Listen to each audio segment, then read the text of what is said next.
ఈ క్యాండిల్‌ని గనక మనం ఐడెంటిఫై చేయగలిగితే, అక్కడ స్ట్రాంగ్ బయింగ్ ఉన్నట్టు ఆర్ స్ట్రాంగ్ సెల్లింగ్ ప్రెషర్ ఉన్నట్టు. సో, ఈ క్యాండిల్ ఎలా ఉంటుందంటే, ఇక్కడ నేను చూపిస్తున్న విధంగా ఈ క్యాండిల్ ఏదైతే ఉందో, ఓపెన్ వచ్చేసి బాటమ్‌లో అయింది. అంటే ఈ క్యాండిల్‌ని మనము బుల్లిష్ మారుబూజు అంటాం. మారుబూజు క్యాండిల్.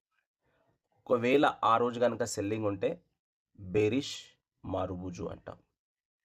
సో, ఈ క్యాండిల్ ఎలా ఫార్మ్ అవుతుంది అంటే, ఈ క్యాండిల్ ఇలా ఉంటుంది. ఇలా. సో, వీటికి లోవర్ విక్ ఉండదు. అప్పర్ విక్ ఉండదు. ఇక్కడ చూపిస్తున్న విధంగా ఇక్కడ ఓపెన్ అయినటువంటిది. ఇక్కడ లోవర్ విక్ ఏం లేదు. సో, లోవర్ విక్ గనక ఉంటే సెల్లర్స్ అనేవాళ్ళు కిందికి పుష్ చేసినట్టు. బట్ ఇక్కడేంటి ఓపెనింగ్ నుండి కంటిన్యూయస్‌గా ఎక్కడ సెల్లర్స్ లేరు. కంటిన్యూయస్‌గా పైకి వెళ్లి ఇక్కడ టాప్‌లో క్లోజ్ అయింది. మార్కెట్ క్లోజ్ అయ్యే సమయానికి ఇక్కడ క్లోజ్ అయింది. అంటే కంప్లీట్‌గా ఇక్కడ బయ్యర్స్ అనేవాళ్ళే ఉన్నారు. కంప్లీట్‌గా వాళ్ళు కంట్రోల్ తీసుకున్నారు. ఇక్కడ ఎక్కడ సెల్లర్స్ అనేవాళ్ళు లేరు.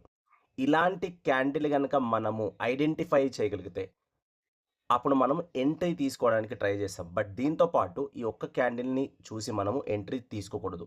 సో, దీంతో పాటు మనం ఏం చెక్ చేయాలి అంటే, స్పెషల్లీ వాల్యూమ్. ఇలాంటి ఒక క్యాండిల్ ఏర్పడినప్పుడు ఒక వాల్యూమ్ ఉండాలి. అండ్ ఇది ఒక support zone.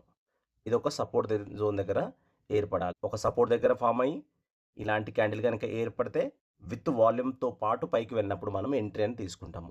And also trend check జేసుకోవాలి. ఇప్పుడు ఈ పర్టిక్యులర్ గనక చూసుకుంటే ఇదొక రెసిస్టెన్స్. ఇప్పుడు నేను ఇమ్మీడియేట్‌గా తీసుకోవాలా ఎంట్రీ అంటే లేదు. ఇప్పుడు మనం ఏం చేస్తామంటే ఇదైతే ఈ జోన్ నేను డ్రా చేశానో దీని పైన క్లోజ్ అవ్వాలి. క్లోజ్ అయినప్పుడు ఎంట్రీ తీసుకుంటాము. ఆర్ ఒకవేళ మళ్ళీ ఈ జోన్‌కు ఒక నెక్స్ట్ డే ఇలాంటి ఒక పెద్ద క్యాండిల్ ఫార్మ్ అయినప్పుడు నెక్స్ట్ డే ఏంటంటే ఒక ప్రాఫిట్ బుకింగ్ ఉండే అవకాశం ఉంటది. సో, ఈ జోన్ దగ్గరకొచ్చి బుల్లిష్ క్యాండిల్ గనక ఏర్పడితే అక్కడ మనం ఎంట్రీ తీసుకుంటాము. దీని కింద స్టాప్ లాస్ అయితే మనం పెడతాము. అదే విధంగా బేరిష్ క్యాండిల్ వచ్చేసి మనకు టాప్‌లో ఫార్మ్ అవుతుంది ఇలా. ఇక్కడ ఓపెన్ అయ్యి ఇక్కడ క్లోజ్ అవుతుంది. సో, ఇది గనక ఒక రెసిస్టెన్స్ దగ్గర గనక ఏర్పడితే విత్ వాల్యూమ్ గనక ఉంటే మనం అక్కడ షార్ట్ సెల్ చేస్తాము. దీనిపైన మన స్టాప్ లాస్ ఉంటుంది. సో, ఈ క్యాండిల్ బాగా వర్క్ అవుతుంది. బట్ గుర్తుపెట్టుకోవాలి, ట్రెండ్ చెక్ చేసుకోవాలి, సపోర్ట్ అండ్ రెసిస్టెన్స్ డ్రా చేసుకోవాలి అండ్ వాల్యూమ్. సో, ఈ 3 కన్ఫర్మేషన్ తీసుకున్న తర్వాతనే మనం అనేది డిసైడ్ జేసుకోవాలి. ఒకవేళ మీకు నచ్చితే లైక్, సబ్స్క్రైబ్, షేర్ చేయండి. Thank you so much.